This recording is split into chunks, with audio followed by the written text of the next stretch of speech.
Hi friends, welcome to England English Classroom. Dears, today we discuss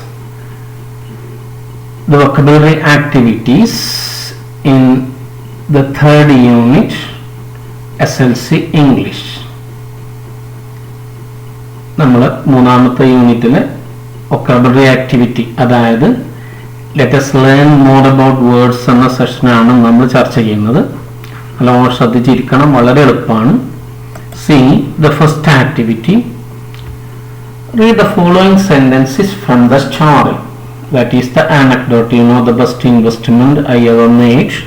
You can see 3 sentences here. He was by profession solicitor. I was a young doctor at that time. It was a sergeant of police. Yes, ശ്രദ്ധിക്കണേ. This is you please see these the words which are in bold letters. See first one, solicitor, doctor, surgeon. What are they? Solicitor നമുക്കറിയാം വക്കീലാണ്, doctor എന്താണ് നമുക്കറിയാം, surgeon എന്താണ് നമുക്കറിയാം. എന്താ അത്? They refer to various professions. വ്യത്യസ്തമായ ജോലികളെയാണ് അത് കാണിക്കുന്നത്. ആർക്കും സംശയം ഉണ്ടാവില്ലല്ലോ. Now what you have to do is, there are different professions. Here you can see the details.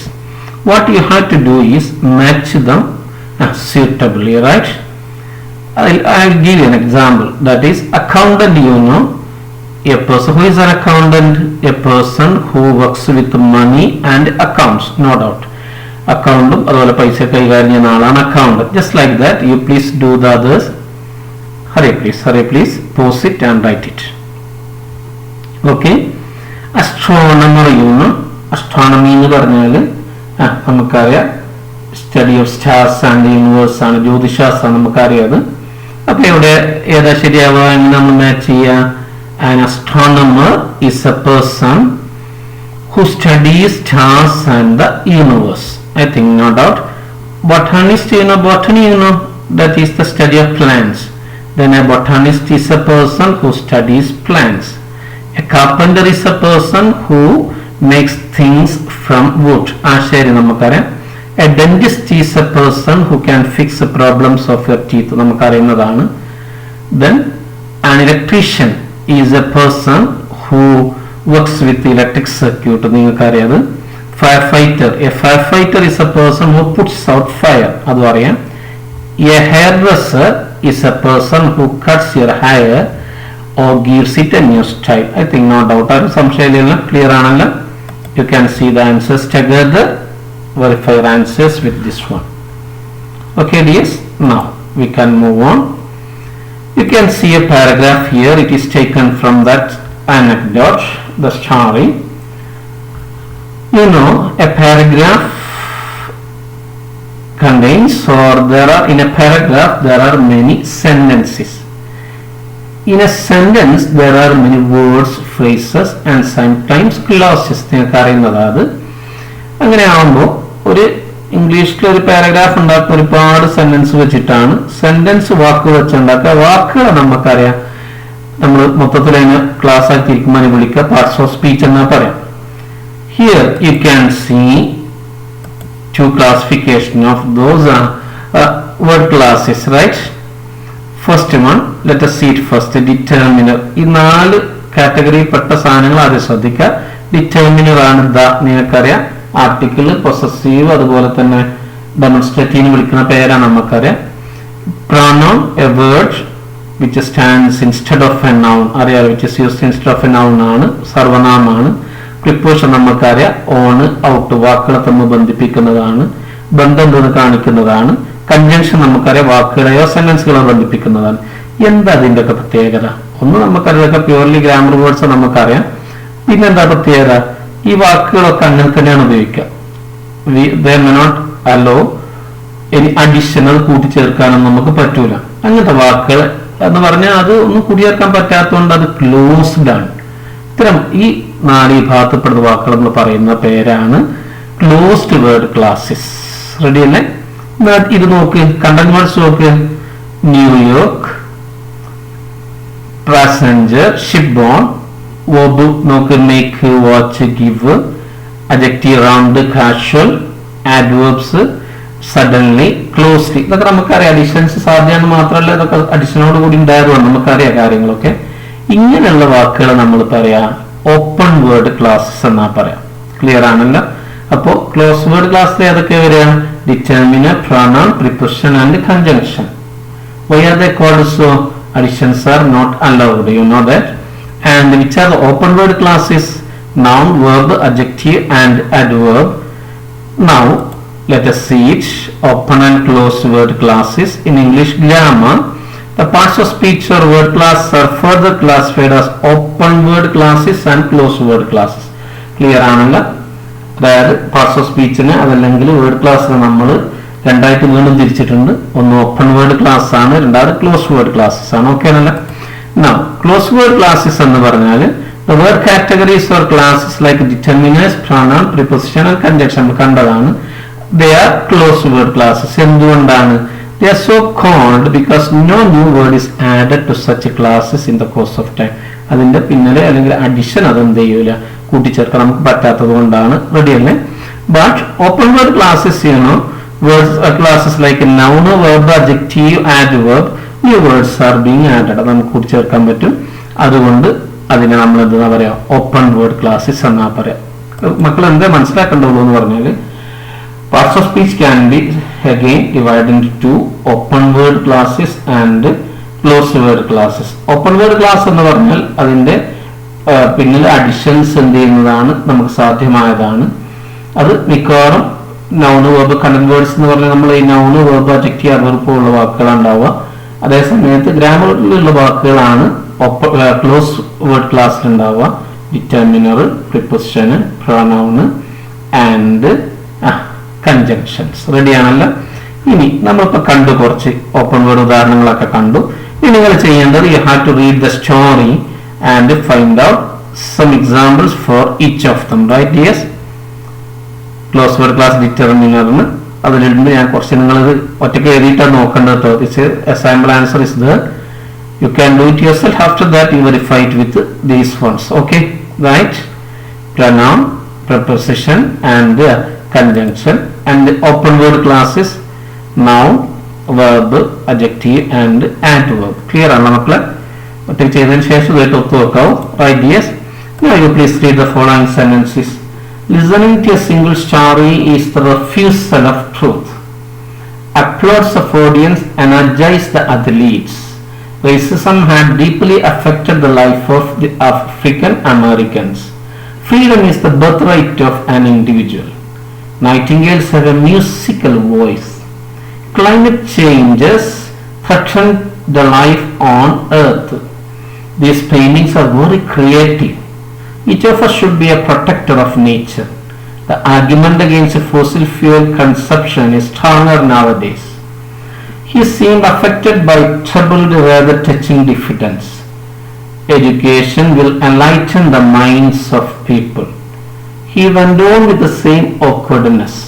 He found time to act as director of charitable organizations. Now you please see the words which is seeing different colors. വ്യത്യസ്തമായ red കളറിലുള്ള വാക്കുകൾ നല്ലോണം നോക്ക്. അതൊക്കെ മറ്റു കൂട്ടിച്ചേർക്കലുകൾ, അതായത് അഫിക്സേഷനിലൂടെ അല്ലെങ്കിൽ സഫിക്സേഷനിലൂടെ ഉണ്ടാക്കിയ നമുക്കറിയാം. നമ്മൾ കൃത്യമായിട്ട് പഠിച്ചതാണ്. ഒരു വേർഡിന്റെ റൂട്ട് വേർഡിന്റെ ഇങ്ങോട്ട് കൂടിച്ചേർക്കുന്ന നമ്മൾ പറയുന്ന മൊത്തത്തിൽ പറയുന്ന പേരാണ് affixation. That can be prefixation and suffixation. ചിലപ്പോൾ ഇൻഫിക്സ് നമുക്ക് ഇംഗ്ലീഷ് വല്ലാതെ വരാത്തതുകൊണ്ട് പറയാത്തത്. ഇവിടെയൊക്കെ സഫിക്സേഷൻ ആണ്. അതിന് ശേഷമാണ് വാക്കുകൾ ചേർന്നിട്ടുള്ളത്. കണ്ടിട്ടുണ്ടാകും. റെഡിയല്ലേ? അപ്പൊ നിങ്ങൾ ചെയ്യേണ്ടത് എന്താ അറിയോ, ഈ വാക്കുകൾ മാത്രം ഒരു ടേബിളിലേക്ക് എടുത്ത് ചെയ്ത്. റെഡിയല്ലേ? ടെക്സ്റ്റ് ഉണ്ട്, അതേമാതിരി RFUs അല്ലെങ്കിൽ എല്ലാം താഴെ എഴുതുക. Then you have to find out the root word and suffix. Refuse, refusal. Ready? You can do it yourself. Then you can see the answers. Energize.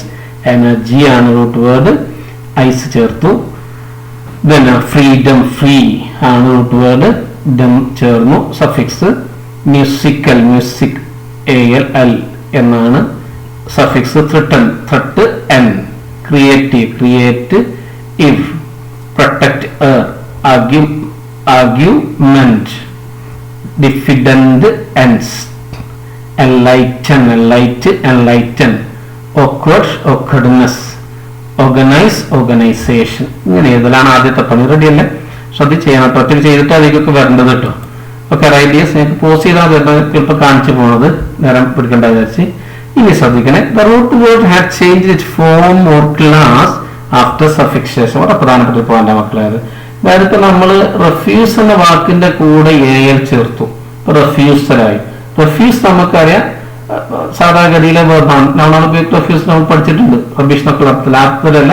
സാധാരണഗതിയിൽ ഇവിടെ അത് വേർബായിട്ടാണ് നമ്മൾ ഉപയോഗിച്ചിട്ടുള്ളത്. അതിനോട് AL ചേർന്നപ്പോൾ എന്തായിട്ട് മാറി?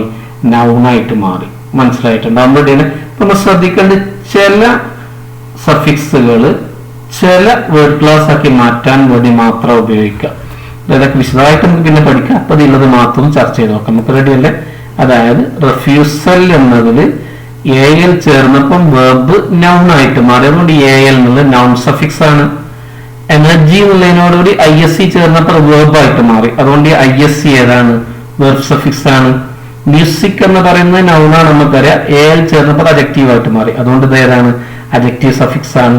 കൃത്യമായിട്ട് മനസ്സിലായി മക്കളെ? ഇനി ബാക്കിയുള്ളത് അതേപോലെ നിങ്ങൾ എന്ത് ചെയ്യുക? ഒന്ന് നോക്കിയിട്ട് എഴുതുക. ആദ്യം നമ്മൾ കണ്ട ഈ ടേബിളിലെ സാധനങ്ങളാണ് കേട്ടോ നമ്മൾ ചെയ്യേണ്ടത്. ഓരോ നിർത്തുക. റേസിസം അതെന്തായിട്ടാ മാറിയത്? ചിലപ്പം അതേ മാറ്റില്ലാത്ത എഴുതണമെന്നില്ല. ചിലപ്പോൾ നൗണ് ഒന്നും കൂടി ഒന്ന് മാറ്റാൻ അതുപോലെ തന്നെ ചിലപ്പോൾ വേർബിനെ വേറെ തലത്തിലേക്ക് മാറ്റാനൊക്കെ നമ്മൾ എന്ത് ഉപയോഗിക്കാറുണ്ട്. പെല്ലായിട്ടൊക്കെ ഉദാഹരണമാണ്. അപ്പോ അങ്ങനെ മാറിയതൊക്കെ എന്ത് ചെയ്യണം? നിർബന്ധമായിട്ടും എഴുതണം. എഴുതി നോക്കിയല്ലേ? റൈറ്റ്. എന്നിട്ട് നമുക്ക് ഉത്തരങ്ങൾ കാണാം. അപ്പൊ ഈ വാക്കുകളൊക്കെ ചേർന്ന് നോക്കട്ടോ. റെഫ്യൂസർ നമ്മൾ കണ്ടു. ഫ്രീ എന്നുള്ളത് ആഡ്ജക്റ്റീവ് ആണ്. അത് ഡം ചേർന്നപ്പോ നൗണായി. പ്രൊട്ടക്ട് വേർബാണ്. പ്രൊട്ടക്ടർ ചേർന്നപ്പോ നൗണായി. ആർഗ്യൂ വേർബാണ്. മെന്റ് ചേർന്നപ്പോ അത് നൗണായി. ഡിഫിഡന്റ് അഡ്ജക്റ്റീവ് ആണ്. എൻസ് ചേർന്നപ്പോ അത് നൗണായി. ഓക്വേർഡ് അഡ്ജക്റ്റീവ് ആണ്. നെസ് ചേർന്നപ്പോ നൗണായി. ഓർഗനൈസ് വേർബാണ്. ഓർഗനൈസേഷൻ എന്നായപ്പോൾ എന്തായി? നൗണായി. എനർജി നൗണാണ്. ISE ചേർന്നപ്പോ എന്തായിട്ട് മാറിയത്? വേർബായിട്ട് മാറി. ത്രെട്ട് നൗണാണ്. നമ്മൾ EN ചേർന്നപ്പോ എന്തായി? വേർബായി മാറി. എൻലൈറ്റൻ അതേപോലെ വേർബായിട്ട് മാറി. ദെൻ മ്യൂസിക്കൽ ശ്രദ്ധിക്കണേ. മ്യൂസിക് നൗണാണ്. AL ചേർന്നപ്പോൾ അഡ്ജക്റ്റീവ് ആയിട്ട് മാറി. അതുകൊണ്ട് അഡ്ജക്റ്റീവ് സബ്ജക്ട്സ് ആയത്. ക്രിയേറ്റ് നമുക്കറിയാം വേർബാണ്. IV ചേർന്നപ്പോൾ എന്തായിട്ട് മാറി? adjective ആയിട്ട് മാറി. ക്ലിയർ ആണല്ലോ മക്കളെ? ready dears? now see this passage. you have to complete it using the words given brackets. ശ്രദ്ധിച്ച് എന്നിട്ട് അലോന്ന് വായിച്ചു നോക്കി മനസ്സിൽ വായിക്കാതെ ഒന്ന് ചെയ്തു നോക്കാം. നമുക്ക് പെട്ടെന്ന് ചെയ്യണേ.